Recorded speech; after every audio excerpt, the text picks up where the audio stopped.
महाभारत में दुष्ट क्रीड़ा के समय युधिष्ठिर ने द्रौपदी को दांव पर लगा दिया और दुर्योधन की ओर से मामा शकुनी ने द्रौपदी को जीत लिया। उस समय दुशासन द्रौपदी को बालों से पकड़कर घसीटते हुए सभा में ले आए।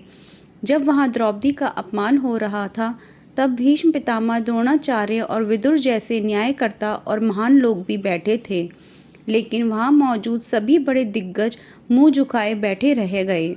द्रौपदी को घसीट कर लाया जा रहा था। तब तक भी द्रौपदी को ये भान नहीं था कि मेरा चीरहरण होने वाला है। जब दुशासन ने भारी सभा में द्रौपदी की साड़ी उतारने के लिए कहा गया, तब द्रौपदी को इस बात का एहसास हुआ कि संकट बड़ा है।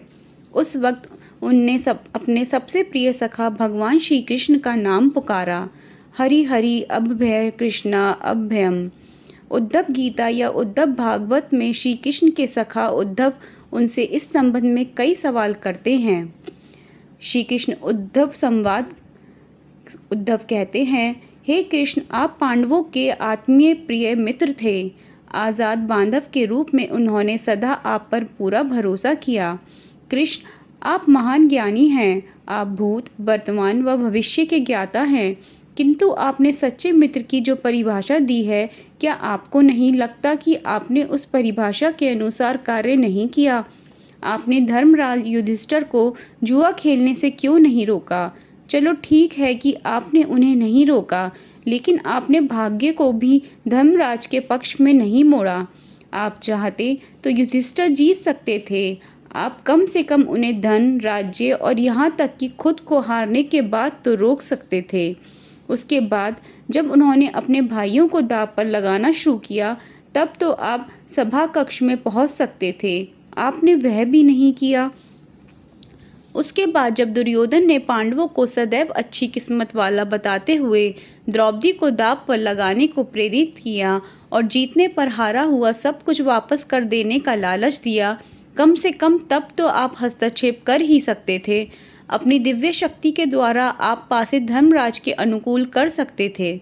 इसके स्थान पर आपने तब हस्तक्षेप किया जब द्रौपदी लगभग अपना शील खो रही थी। तब आपने उसे वस्त्र देकर द्रौपदी को शील को बचाने का दावा किया। लेकिन आप यह दावा भी कैसे कर सकते हैं? उसे एक आदमी घसीट कर सभा में लाता है और इतने सारे लोगों के सामने निर्वस्त्र करने के लिए छोड़ देता है। एक महिला का शील क्या बचा? आपने क्या बचाया? अगर आपने संकट के समय में अपनों की सहायता नहीं की, तो आपको आपात बांधव कैसे कहा जा सकता है? बताइए, आपने संकट के समय में सहायता नहीं की तो क्या फ़ायदा? क्या यही धर्म है? इन प्रश्नों को पूछते पूछते उद्धव का गला रुंध गया और उनकी आंखों से आंसू बहने लगे। भगवान श्री कृष्ण मुस्कुराते हुए बोले, प्रिय उद्धव, यह सृष्टि का नियम है कि विवेकवान ही जीतता है। उस समय दुर्योधन के पास विवेक था, धर्मराज के पास नहीं। यही कारण रहा कि धर्मराज पराजित हुए। उद्धव को हैरान परेशान देखकर श्री कृष्ण आगे बोले, दुर्योधन के पास जुआ खेलने के लिए पैसा और धन तो बहुत था, लेकिन उसे पासों का खेल खेलना नहीं आता था। इसलिए उसने अपने मामा शकुनी का धूर्त क्रीड़ा के लिए उपयोग किया। यही विवेक है। धर्मराज भी इसी प्रकार सोच सकते थे और अपने चचेरे भाई से पेशकश कर सकते थे कि उनकी तरफ से मैं खेलूंगा। जरा विचार करो कि अगर शकुनी और मैं खेलते तो कौन जीतता? पासे के अंक उसके अनुसार आते या मेरे अनुसार? चलो इस बात को जाने दो। उन्होंने मुझे खेल में शामिल नहीं किया, इस बात के लिए उन्हें क्षमा किया जा सकता है, लेकिन उन्होंने विवेक शून्यता से एक और बड़ी गलती की, और वह यह कि उन्होंने मुझसे प्रार्थना की कि मैं तब तक सभा कक्ष में न आऊं जब तक कि मुझे बुलाया ना जाए, क्योंकि वे अपने दुर्भाग्य से खेल मुझसे छिपकर खेलना चाहते थे। वे नहीं चाहते थे मुझे मालूम पड़े कि वे जुआ खेल रहे हैं। इस प्रकार उन्होंने मुझसे अपनी प्रार्थना से बांध दिया। मुझे सभा कक्ष में आने की अनुमति नहीं थी। इसके बाद भी मैं कक्ष के बाहर इंतजार कर रहा था कि कब कोई मुझे बुलाता है। भीम, अर्जुन, नकुल, सहदेव सब मुझे भूल गए, बस अपने भाग्य और दुर्योधन को कोसते रहे। अपने भाई के आदेश पर जब दुशासन द्रौपदी को बाल पकड़कर घसीटता हुआ सभा कक्ष में लाया, द्रौपदी अपनी सामर्थ्य के अनुसार जूझती रही। तब भी उसने मुझे नहीं पुकारा।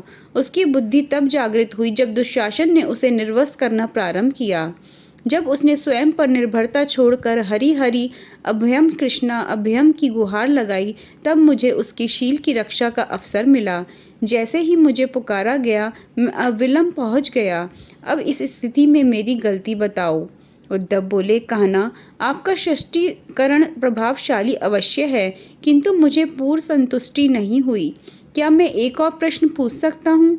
कृष्ण की अनुमति से उद्धव ने पूछा। इसका अर्थ यह हुआ कि आप तभी आओगे जब आपको बुलाया जाएगा। क्या संकट से घिरे अपने भक्त की मदद करना आप स्वतः नहीं आओगे? कृष्ण जी मुस्कुराए। उद्धव, इस सृष्टि में हरेक का जीवन उसके स्वयं के कर्मफल के आधार पर संचालित होता है। ना तो मैं इसे चलाता हूँ और ना ही इसमें कोई हस्तक्षेप करता हूँ। मैं केवल एक साक्षी हूँ। मैं सदैव तुम्हारे नज़दीक रहकर जो हो रहा है उसे देखता हूँ। यही ईश्वर का धर्म है। उल्हाना देते हुए उद्धव ने पूछा, वाह वाह, बहुत अच्छा कृष्ण। तो इसका अर्थ यह हुआ कि आप हमारे समीप खड़े रहकर हमारे सभी दुष्कर्मों का निरीक्षण करते रहेंगे। हम पाप पर पाप करते रहेंगे और आप हमें साक्षी बनकर देखते रहेंगे। आप क्या चाहते हैं कि हम भूल करते रहें, पाप की गठरी बांधते रहें और उसका फल भुगतते रहें? तब कृष्ण जी बोले, उद्धव, तुम शब्दों के गहरे अर्थ को समझो। जब तुम समझकर अनुभव कर लोगे कि मैं तुम्हारे समीप साक्षी के रूप में हर पल हूँ, तो क्या तुम कुछ भी गलत या बुरा कर सकोगे? तुम निश्चित रूप से कुछ भी बुरा नहीं कर सकोगे। जब तुम यह भूल जाते हो और ये समझने लगते हो कि मुझसे छिपकर कुछ भी कर सकते हो, तब ही तुम कठिनाइयों में फंसते हो। धर्मराज का अज्ञान यह था कि उसने माना कि वह मेरी जानकारी के बिना जुआ खेल सकता है। अगर उसने ये समझ लिया होता कि मैं प्रत्येक के साथ हर समय साक्षी रूप में उपस्थित हूँ, तो क्या खेल का रूप कुछ और नहीं होता?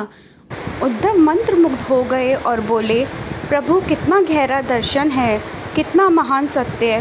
प्रार्थना और पूजा पाठ से ईश्वर को अपनी मदद के लिए बुलाना तो महज हमारी परभावना है, किंतु जैसे ही हम ये विश्वास करना शुरू करते हैं कि ईश्वर के बिना पत्ता भी नहीं हिलता, तब हमें साक्षी के रूप में उनकी उपस्थिति महसूस होने लगती है।